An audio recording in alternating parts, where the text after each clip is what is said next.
Já vimos que o Deus da Bíblia, o Senhor Deus, o Criador do céu e da terra, é o Deus dos relacionamentos. O Senhor Deus quer estabelecer um relacionamento com os seres humanos, fundamentado no amor.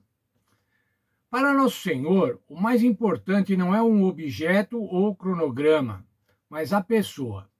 Assim, ele dedica bastante atenção às pessoas. E o propósito principal das suas ações é construir um relacionamento pessoal com os seres humanos. Afinal, um Deus que é amor teria que ser um Deus que se importasse com os relacionamentos. Pois como pode haver amor sem relacionamento? A relação de amor é uma relação que implica em relacionamento pessoal, em relacionamento íntimo, em relacionamento de acordo. E é esse o relacionamento que o Senhor Deus quer ter com o seu povo. Veja a palavra do Senhor Jesus. Jesus disse lá em João 12:32: E quando eu for levantado da terra, atrairei todos a mim. Vou atrair todos a mim para um relacionamento pessoal, um relacionamento completo. Deus está interessado não apenas no nosso comportamento ético ou doutrina correta ou um conjunto de ações adequadas, mas, acima de tudo, em um relacionamento pessoal e profundo conosco. Vejamos duas instituições estabelecidas na criação do mundo, na criação do planeta Terra, que promovem o relacionamento. O primeiro deles é o sábado. O que o sábado promove? Um relacionamento pessoal sagrado a cada semana, a cada ciclo semanal.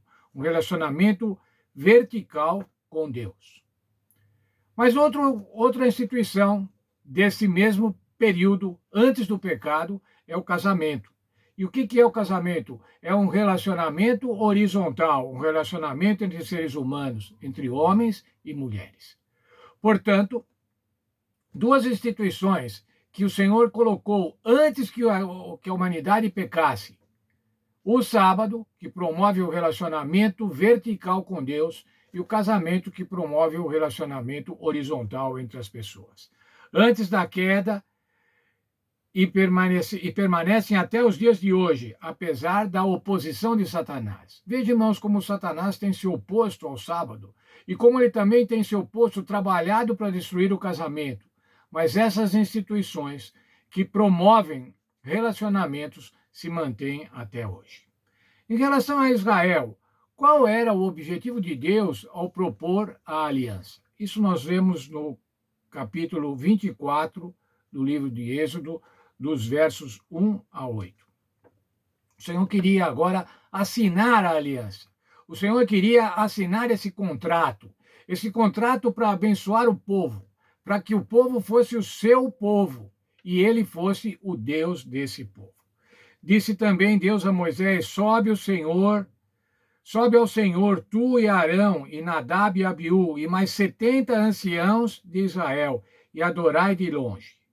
O Senhor chamou a liderança do povo, 70 anciãos, mais Arão, que era sacerdote, seus 2 filhos, Nadab e Abiú, e Moisés. E agora, então, ele ia estabelecer uma aliança, ele ia assinar a aliança. Só Moisés chegará ao Senhor, os outros não chegarão, nem o povo subirá a ele.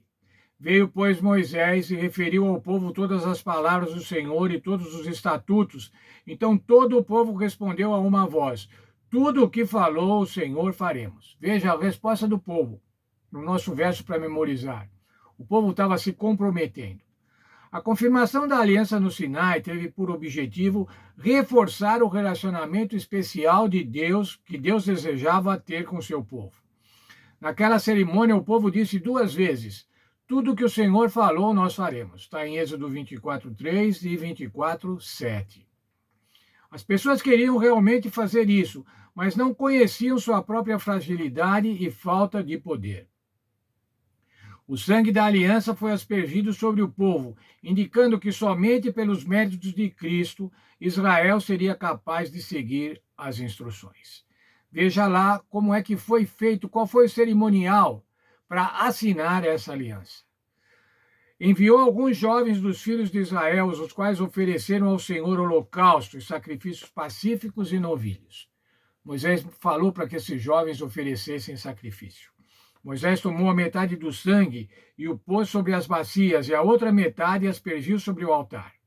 Veja, aspergiu o sangue. Era o sangue que representava o sangue sagrado do Senhor Jesus, que seria no futuro derramado pelo perdão do povo, para promover o perdão da humanidade. Tomou o livro da aliança e leu ao povo, e eles disseram, novamente agora aqui no verso 7, tudo que o Senhor falou, nós faremos e obedecemos. Agora então que o povo confessou isso, que o povo afirmou pela segunda vez isso, tomou Moisés aquele sangue e aspergiu sobre o povo e disse, eis aqui o sangue da aliança, que o Senhor fez convosco a respeito de todas essas palavras. Essa foi a assinatura da aliança. Qual aliança? A aliança do Senhor. A aliança não era do homem, não era dos israelitas. A aliança era do Senhor. O Senhor estava propondo essa aliança e agora estava assinando com sangue. Sangue sobre o altar do holocausto e sangue sobre o povo. Entretanto, irmãos, a Bíblia demonstra que o povo não demonstrou capacidade em cumprir o prometido. Por que o povo tinha essa deficiência? Por que o povo tinha essa incapacidade? Veja, por favor, o texto de Efésios 2:3. Todos nós vivíamos deste modo, segundo os desejos ardentes e as inclinações da nossa natureza pecaminosa. Aqui o apóstolo Paulo está falando aos Efésios que os crentes, aqueles crentes que haviam se convertido, antes tinham uma natureza pecaminosa, tinham uma inclinação para pecar. Veja, irmãos, e quando tem uma inclinação, é preciso ter uma força contrária para que os objetos, as pessoas, não escorreguem naturalmente por essa inclinação. Nós temos essa inclinação para o pecado. E o que é que pode se opor a essa inclinação? O que é que pode criar um atrito suficiente para que nós não caiamos, para que nós não escorreguemos, para que nós nos deslizemos para o pecado? Não queremos aceitar que a nossa natureza humana seja frágil, vulnerável e completamente pecaminosa. Temos uma tendência inerente do mal. Para sermos capazes de fazer o bem, precisamos receber uma ajuda de fora de nós mesmos. Essa ajuda vem somente do alto, do poder de Deus, de sua palavra e do Espírito Santo. É essa força, irmãos, a força do Espírito Santo, a força da palavra de Deus, que vai fazer com que nós não escorreguemos naturalmente para o mal, conforme a nossa natureza pecaminosa. E mesmo com tudo isso à nossa disposição, facilmente caímos, não é verdade? Eu posso fazer uma análise da minha vida, irmãos, e facilmente verificar quantas vezes eu caio em pecado. Certamente você pode fazer isso também. Por que isso? Mas eu sou crente adventista do sétimo dia há tanto tempo, procuro fazer a vontade de Deus. Por que eu caio em pecado? Porque eu tenho a natureza pecaminosa. A Bíblia diz, eu tenho uma inclinação para o mal. Eu tenho uma inclinação carnal, não uma inclinação espiritual.